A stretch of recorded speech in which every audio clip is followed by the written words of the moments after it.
ஞாச ஸ்லோகம் அப்படிங்கிறதுக்கு என்ன ஒய் இட் இஸ் கால் ஞாச ஸ்லோகம் அப்படின்னா, நம்மளோட ஹிந்து ட்ரெடிஷனில் ஒரு ரிச்சுவல் இருக்குது. எப்போவுமே ஒரு பூஜை புனஸ்காரம்லாம் ஸ்டார்ட் பண்ணுறதுக்கு முன்னாடி நம்ம என்ன பண்ணுவோம் அப்படின்னா, we try to install the lord, பகவானை நம்ம உடம்புக்குள்ள ஆத்மார்த்தமாக கொண்டு வரக்கூடிய ஒரு ரிச்சுவல் தான் இந்த ஞாசம் அப்படிங்கிறது. ஸோ 2 டைப்ஸ் ஆஃப் ஞாசம் இருக்கா. ஒன்று வந்து அங்க ஞாசம், விச் இஸ் நம்ம பாடிக்குள்ளே கொண்டு வருது. இன்னொன்று வந்து நான் மறந்து போயிட்டேன், இருங்க வரேன். காரண்யாசம், கரண்யாசம், அங்கன்யாசம், கரண்யாசம். கரண்யாசம்ங்கிறது நம்ம ஃபிங்கர்ஸ் வச்சு டச் பண்ணி ஒரு இதுக்கும் சுவாமியை வந்து கொண்டு வர்றது வந்து கரண்யாசம். ஸோ இந்த 2 ஞாசங்கள் வந்து நம்மளோட ஹிந்து மதப்படி அந்த ஒரு பாரம்பரியமான ஒரு விஷயம். எந்த ஒரு பூஜை புனஸ்காரம் பண்ணுறதுக்கு முன்னாடியும் அதை பண்ணுறது. So basically trying to bring the Bhagwan into us so that அவர் focus and devotion remains consistent. So அதுக்காக பண்ணக்கூடிய ஒரு தியான ஸ்லோகம்னு சொல்லலாம். தியானம் ஸ்லோகம் இல்லை, மெடிடேட்டிவ் இல்லாமல் we are trying to get that celestial presence of Bhagavan into us. So அதுதான் வந்து ஞாசம் அப்படிங்கிற அந்த ஒரு ரிச்சுவலுக்கு உண்டான அர்த்தம். அண்ட் இந்த ஸ்லோகம் பர்டிகுலர்லி நம்ம சஹஸ்ரநாமம் ஸ்டார்ட் பண்ணுறதுக்கு முன்னாடி நம்மளோட எல்லா சென்சஸையும் கண்ட்ரோலுக்கு கொண்டு வந்து ஒருமுகப்படுத்தி நம்மளோட ஃபோக்கஸை வந்து ஒன் பாயிண்ட்டாக கொண்டு வரக்கூடிய ஒரு விஷயந்தான் இது. ஸோ இந்த ஸ்லோகம் எப்படி ஸ்டார்ட் ஆகுதுன்னு பார்க்கலாம்.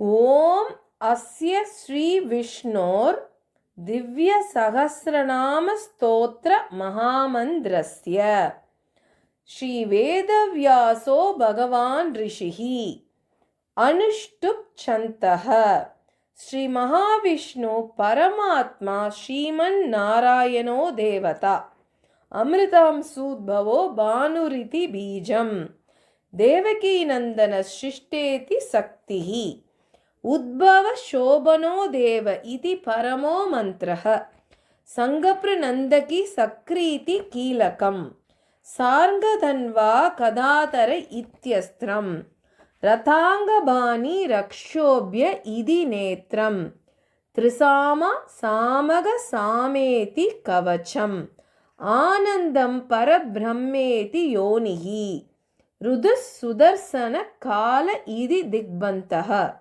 ஸ்ரீ விஸ்வரூப இதி தியானம் ஸ்ரீ மகாவிஷ்ணு பிரீத்தியர்த்தே சஹஸ்ரநாம ஜபே விநியோகः அப்படின்னு முடியும். பேசிக்கலாக கவச்சம்லாம் வார்த்தை வருது பார்த்தீங்களா. ஸோ இதோட பர்பஸ் என்ன அப்படின்னா, நம்மளோட ஆத்ம திருப்தி மற்றும் பாதுகாப்பு கவசமாக இருக்கக்கூடிய ஒரு ஸ்லோகமாக. ஸோ நம்ம விஷ்ணு சஹஸ்ரநாமம் சொல்லும்போது தான் இது சொல்லணும்னு கூட இல்லை. இப்போ சப்போஸ் நம்ம இப்போ கந்த சஷ்டி கவசம் கூட சொல்லுவாங்க தெரியுமா. கவச்சம்னாலே வந்து இட்ஸ் லைக் அ ப்ரொடெக்ஷன் அர்த்தம்.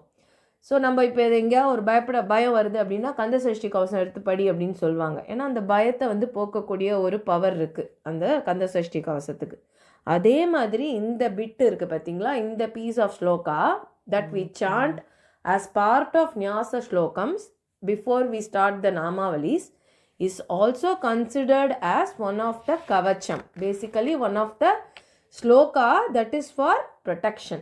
நம்மளோட பாதுகாப்பு ப்ளஸ் ஆத்ம திருப்தி அப்படின்னா அந்த ஒரு ஃபோக்கஸ் கம் ஒரு பீஸ் கொண்டு வருது. நம்ம ஒரு இதை பாசுரம் ஏதோ ஒரு பாராயணம் ஸ்டார்ட் பண்ணுறதுக்கு முன்னாடி ஒரு பீஸ் ஆஃப் மைண்டு, அதாவது எந்த சஞ்சலமும் மனசில் இருந்தாலும் அதெல்லாம் நம்மளுக்கு ஒரு ஃபியூ மொமெண்ட்ஸ் வந்து அதெல்லாம் எரேஸ் பண்ணிவிட்டு சுவாமியை மனசுக்குள்ளே கொண்டு வரக்கூடிய ஒரு பவர் உண்டான ஸ்லோகம் இது.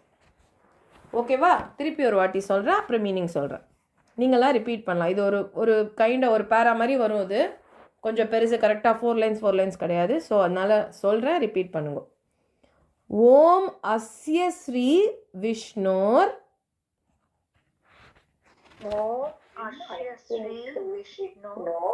திவ்ய சஹஸ்ரநாம ஸ்தோத்ர மகாமந்திரஸ்ய स्तोत्र महामन्त्रस्य श्रीवेदव्यासो श्रीवेदव्यासो भगवान् ऋषिः भगवान् ऋषिः अनुष्टुप् छन्तः. अनुष्टुप् छन्तः. சான்ஸ்கிரிட்ல 2 டாட் வச்சா ஹ அப்படி படிக்கணும். ஸோ உங்களோட மெட்டீரியலில் பார்த்துக்கோங்க. அனுஷ்டுப் சந்தஹ 2 டாட் இருக்கா பாருங்க, அந்த கோலன் 2 இருந்ததுன்னா நம்ம ஸ்லோகம் படிக்கும்போது சான்ஸ்கிரிட்டில் ஹ சந்த ஹ அப்படின்னு படிக்கணும். ஸோ அதுதான் வந்து அனுஷ்டுப் சந்தஹ.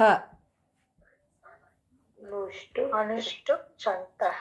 ஸ்ரீ மகாவிஷ்ணு श्री महाविष्णु பரமாத்மா परमात्मा ஸ்ரீமன் நாராயணோ தேவதா श्रीमन्नारायणो देवता அமிர்தாம்சோத்பவோ अमृतांशुभवो பானுரிதி பீஜம் बाणीबीजं தேவகீ நந்தனஹ देवकीनन्दनः ஷஷ்டேதி சக்திஹி षष्ठेति शक्तिः உத்பவ சோபனோ उद्भवशोभनो தேவ இதி பரமோ மந்திரஹ देवगति परमो मन्त्रः சங்கப்ரநந்தகி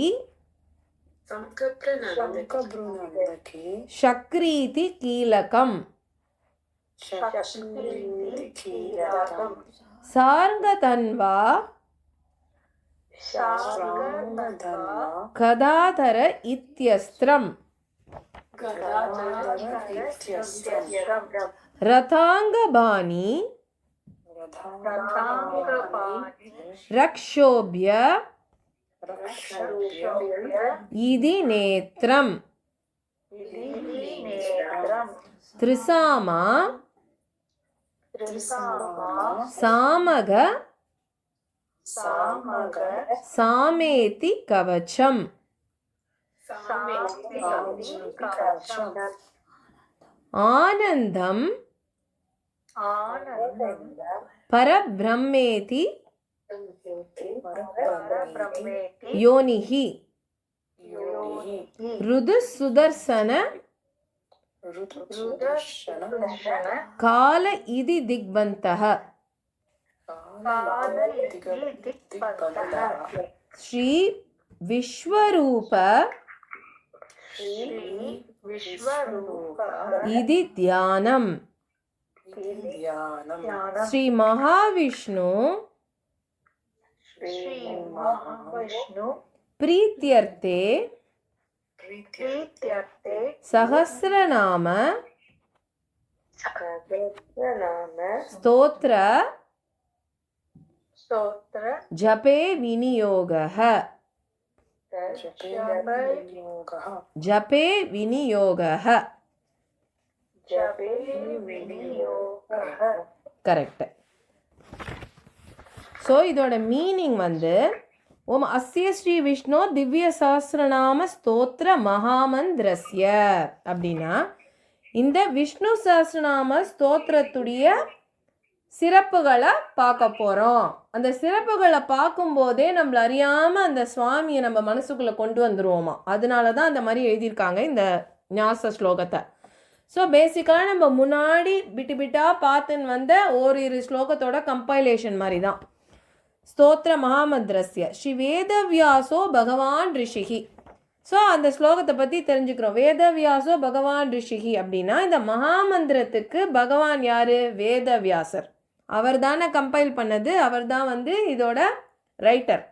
ஸோ இந்த விஷ்ணு சஹஸ்ரநாம ஸ்தோத்திரமான மகாமந்திரத்துக்கு பகவான் வேதவியாசர் அப்படிங்கிற ரிஷி. அதுதான் முதல் ரைம். வேதவியாசோ பகவான் ரிஷிகி.